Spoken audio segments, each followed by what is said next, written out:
I was in my early 20s when 9/11 happened, and I was working at a place called Medtronic MiniMed at the time. Medtronic is one of the largest manufacturers of medical supplies in the world, if not the largest.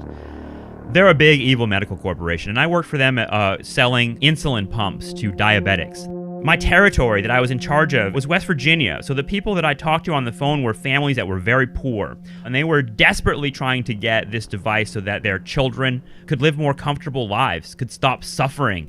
And the fact that I had to haggle with these people over prices on the phone and go to my bosses and tell them that the people in West Virginia don't have the money to buy the pump, can we just give it to them? And bosses telling me, no, we don't give it to them. We don't have economic assistance. One of the families that I remember the most was a father who I talked to almost every day because they didn't have a phone on at their house. He stopped at a gas station and talked on a payphone, called me, some 22-year-old dude in some call center. He called me every day from a gas station in rural West Virginia to ask if the pump was going to be approved and if we were going to be able to get it to them with a discount. And I had to tell this guy no. And all those experiences infuriated me, broke my heart really, and made me realize like how sick the fucking system was.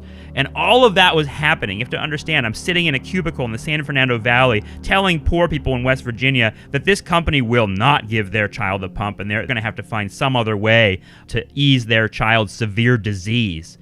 Telling them that while the cubicle mates all around me have fucking 9/11 shit, patriotic displays, flags, all that kitschy America first garbage, hyper-nationalism 9/11 happening all around me in this awful company while we're ripping off poor people and trying to sell them devices that ought to be devices we're giving to them.